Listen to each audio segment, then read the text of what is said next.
A lot of times when you're dealing with a third-party application, by that I mean people who find the jobs like at retail stores, restaurants, stuff like that, and then contract you out to do it. That's a third-party person. And there is a lot of that, and people go through third-party people just to make it simpler and have them do all the vetting of the contractors. Well, we've worked with a lot of them in the past and still currently do work with some of them. And what we have figured out is that sometimes you don't get all of the information that you need. There's a problem with communication with the third-party people. And sometimes they have too many hoops to jump through, which make it more complicated and not as efficient as it should be. And sometimes there's too many cooks in the kitchen. So knowing that going into it, you want to be able to ask a lot of questions and make sure that you're getting as much detail about the job as you possibly can. Let me give you an example.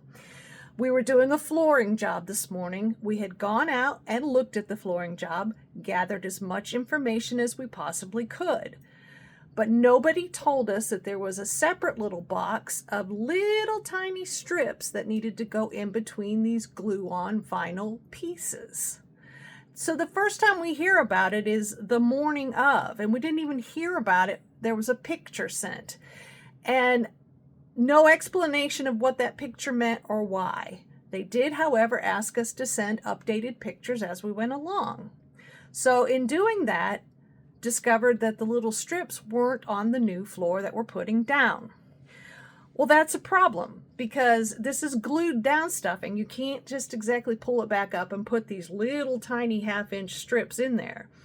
But whoever wants this flooring is saying, well, it has to be there. It has to look a certain way.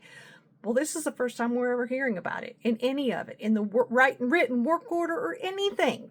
All it says is install floor. That's it. Nothing about these special little strips.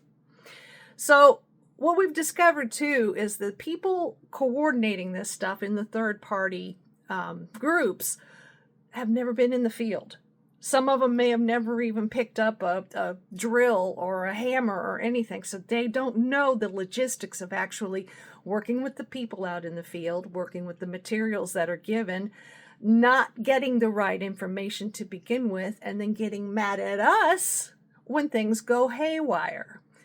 So if you really want to get along well, sometimes you're going to have to do a lot of the heavy lifting on getting the information, and it can be pretty tough. They can be good gigs, though, so you don't want to discount it altogether. But you do want to be careful and make sure that they are giving you all of the information, which means asking a lot of questions.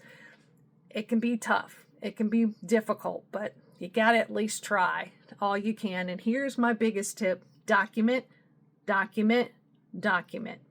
Text back and forth. Email back and forth. Whatever it takes to get that written down so that you have the best shot at proving your case and communicating well. My name is Lane with Built to Last. I'm here to answer all of your questions.